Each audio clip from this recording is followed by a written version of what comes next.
Okay, we're still.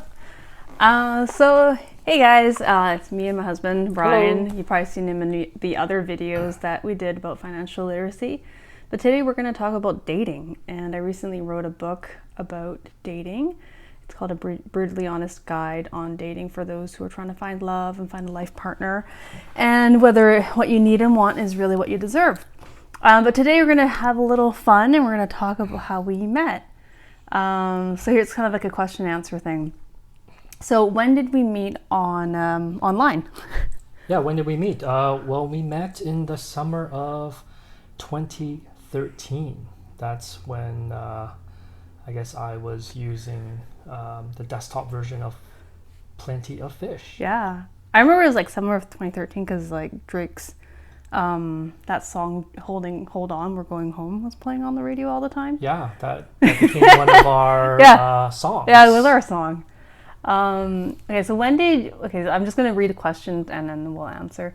When we saw each other on we saw each other's profiles, What stood out? What stood out for you? Like pictures or description, what interests? Well, for me, she had a picture. She was doing a cartwheel. I didn't know where she was doing it, but she was doing a cartwheel somewhere.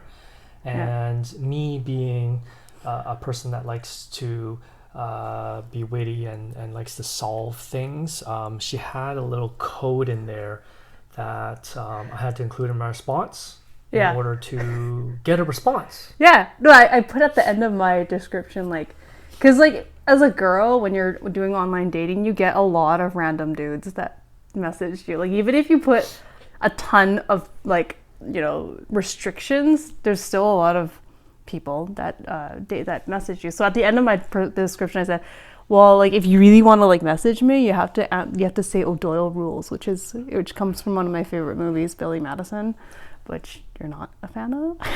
Nope. So yeah, I would say so you noticed my cartwheel. So I passed the test. Yes, you passed the test and first. I got a response, and then here we are. Like for me, the clear picture of you in New York with like your hands. Oh yeah, you said that you like my forearms. Yeah, your forearms, like the grains on my forearms. Yeah, all like the veins and like you're like and you they're stood okay. like They're a white collar forearm. They're not blue collar by any chance. I'm not a plumber, so yeah, but you're like standing like this in New York, and then also there was like pictures of you in different cities, so it showed like you like to travel. And I had that shirt. I lost that shirt. I think I lost that shirt on the New York trip when I was traveling for work, and to this day I still don't know what happened to that shirt. Okay. Yeah. So I never actually sought to see the shirt then, since that shirt happened before I met you. Yeah. Yeah. But yeah, it was consistent with what you were writing in your profile about like you liking to travel, and then there's pictures of you traveling. So it's like nice to be consistent, not just For sure. And I think we should just skip the next one. We'll go to the next one. Okay, next sure. Question next is, question. What was something that in particular that we shared the love that made us click? That made us click. Yeah. Essentially. So I think we can agree it was food, and then travel. Yeah. And right after, when we met up and we went on a few dates, and we decided to make it official, you went on a big Europe trip with your sister in September. Yeah, which I'd planned before I met you. Yeah. So I've already booked everything. It wasn't like this sneaky. It was not sneaky. I wasn't trying to get away and like do a bunch of stuff before committing. I committed. We said we were like official before I went on the trip. Yeah. Yeah. Totally. Wanted to lock it down, Lock it down. So I would say food. Really, it wasn't it. Yeah, because during that time I was actually looking to buy an apartment.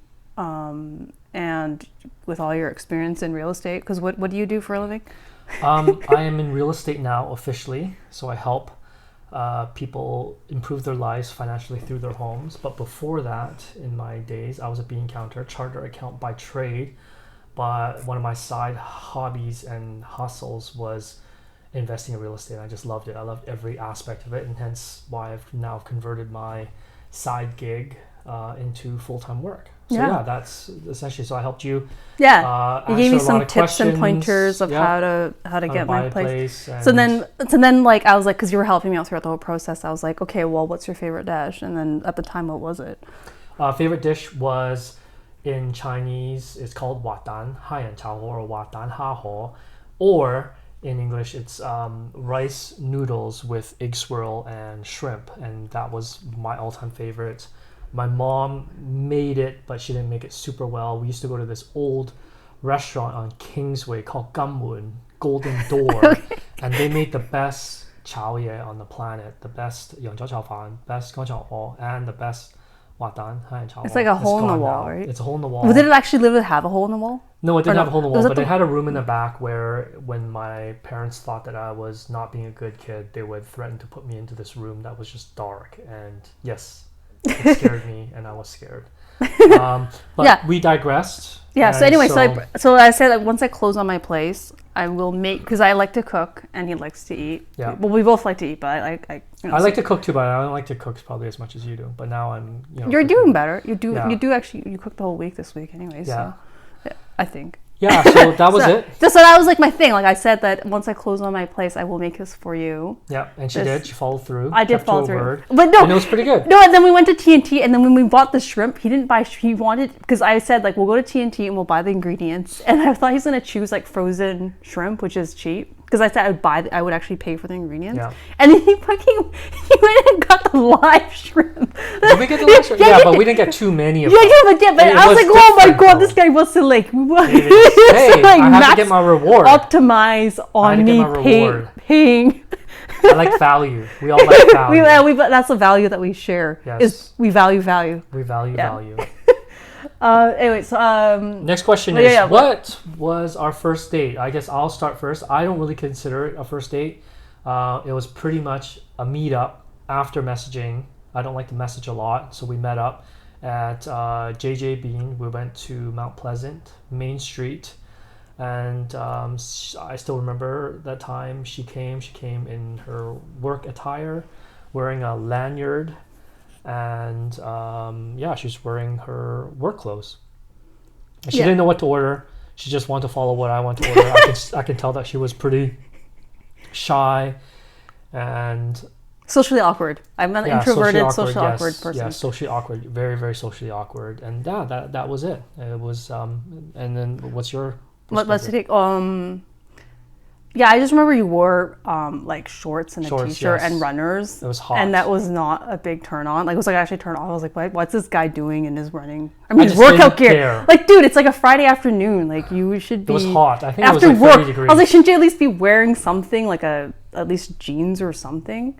It was hot. Yeah. So then you went into like you had just done your workout or yoga and stuff, and you'd recovered from a back injury. Yeah. And then you were talking about your foam roller, and then. Like I said, how the ribbed one gives you more of an intense. Oh yeah. So there's different foam rollers and different intensities. And then so I said ribbed, but I meant ridges. So then I was like, oh my god, like I just said like something that refers to something else, and then you were like, oh yeah, I know what you mean. Yes. She has a different sense of humor than I do. Yes, yeah. So I find that funny, but he doesn't. Anyways, and then I had to go because I said I was going to meet up with my sister, and you were like saying how like Friday afternoons are actually was it like a tough time for people, or like a really like you were surprised I gave you a Friday after work time slot or something. I vaguely remember that, but yeah, usually Fridays are booked for, like they're pre-booked usually in advance, and they're usually for sure things. You don't want to risk sometimes ruining a Friday, especially you worked, really hard 9 to 5 during the week, and potentially you're going to start your weekend off on a bad note, because we all know sometimes there are bad meetups, bad dates. Yeah, especially in Vancouver, which is tough. Yeah, which is a tough. You got to stay positive. Okay. What topics of conversation are important for you to bring up earlier in the relationship? Well, to be honest with you, at that time I was dating, so I didn't really know what I wanted. I didn't have a set structure of things that I really wanted. So I guess for me it was just hearing her story and understanding what her why was, and then getting to know people, and if things worked, it worked out. And I think that was my quality, was just me being open to those things without really having a set structure and set guidelines, because I didn't know. I was dating, but obviously I hadn't met the right person at that time. So that was sort of where I was at. Yeah, which is also kind of like similar to like your personality too. Like you're kind of like more flexible and kind of go with the flow. Whereas for me, like I'm very structured with how I like to do things, and so I knew exactly what I wanted. Exactly. It's exactly what I needed, what I wanted, and what I really deserved in a relationship. So like the things that I was looking for was mainly about like things that we talked about, was family, about money. And I think in the profile that tells you whether the person wants kids or not. And that's obviously very important for me, is that if he at all said he didn't want kids, I'd be like, hell no, like I'm done. Yeah. And I think at that point too, I didn't know if I wanted kids. I think I thought I wanted kids, and I didn't really know. I just thought that I wasn't going to be a good role model or a good dad, but having found the right person with setting a good foundation and things like that, I wish now I had kids a little earlier, because I'm not a young spring chicken anymore. Like, yeah. No, I think like the family part, like we talked about family, because it's tied to the food, our love for food and family. Get-togethers, social gatherings, and it's just something that brought families together, food and And then another thing that I wanted to know is where you wanted to live. Like, and I think being a huge, like we love Vancouver and we love the city. That for me was something that was important to me, because I always knew that I was going to live in Vancouver and be close to my family, especially with my parents when they get older. So like those three things kind of checked off that for me when we started dating. What solidified that they were the one? Well, you know what? Mine was, I just knew this. I do a lot of things. People might think it's emotionally or not really thinking things through, but I just knew my gut. Yeah. And so that's really what it is. I kind of told POF it was a secret, but I kind of just knew. In the gut, you just know some things are right, and when some things are wrong, and when some things are a little skeptical. But this one, and I just knew it was right, and it was the right time. Yeah. Well, 7 years later, I guess. Almost 7 years later. 7 years later. I for me, like I knew what I wanted, and like the needed, wanted, and deserved, and he met everything. I think if this were a romantic comedy, it would be the time when we went to our friend's wedding in France, and then someone referred to him as my husband, and we were just dating.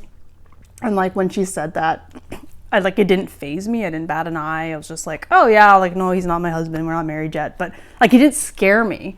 Where some people like if that happened to them and they're like, oh my God, he's not my husband, like right away, then that would be something like of a red flag. But yeah, no, I think, and then like the sharing a croissant in Paris, that was very like it just again solidified that we love food and we love traveling, and that you were the one.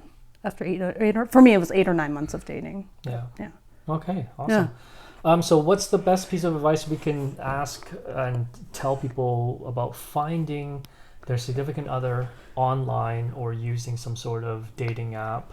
I think my best advice is to be open-minded. You think you know yourself really well. You probably don't, because I didn't sit around and self-reflect and self-assess and do those things that Katharine does and did and things like that. So obviously I didn't know what I was wanting, but I think being open-minded and just giving a chance to people, giving them 1 or 2 tries, and really get to know them, and also don't really focus too much on the photos. I know a lot of us we're attracted to what we think is our type physically.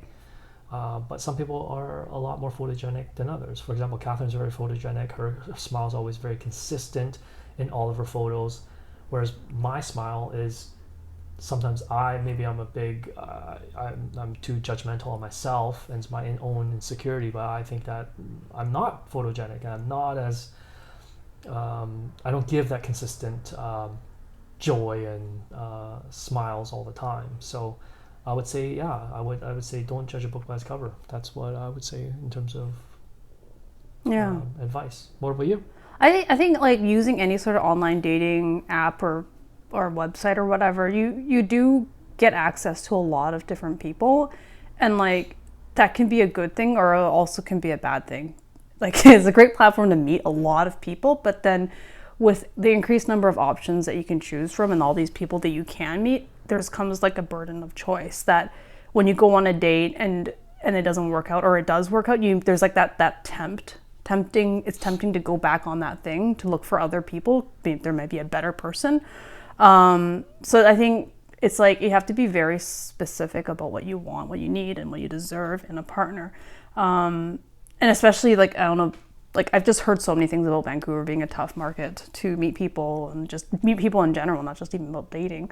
I know for myself, I experienced a lot of challenges like with online dating, especially with dudes who say they are who they are and then they're actually not. Like Imposters, like they'll post pictures of who they are and then you meet up and you're like, oh, that doesn't look like you at all. that was maybe like 15 years ago. Yeah.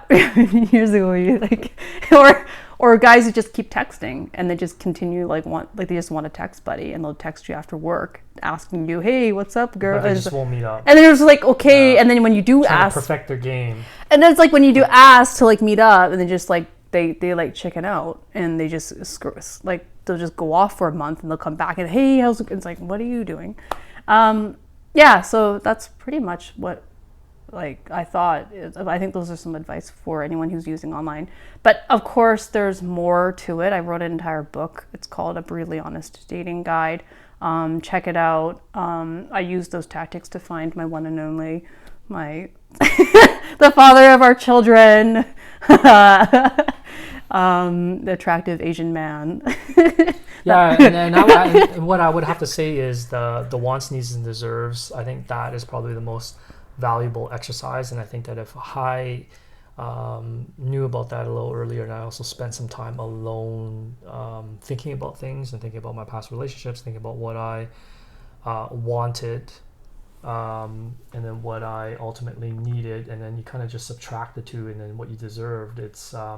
You really put that more realistic hat on in terms of not being overly ambitious and not really being too crazy about, I'm 5'7" and I think I deserve a 6-foot model who's cover girl material, or she has a 6-pack when I have a 1-pack. It's that just, or you keep drinking 6-packs. Yeah, exactly. It just doesn't make sense. Like you gotta look in the mirror sometimes and obviously look in the mirror, but look in the mirror and not be too hard on yourself, and know that there will be people that will want to meet you, want to love you, and that's pretty much it. All right. Well, if you have any questions or comments, let me know. Put in the comments below. Send it to her. Send it She's to me. The expert. I'm the expert is somewhere out in something else. But if you are looking to buy our list. And hopefully you guys have a great day. Yeah, and good luck. Yeah.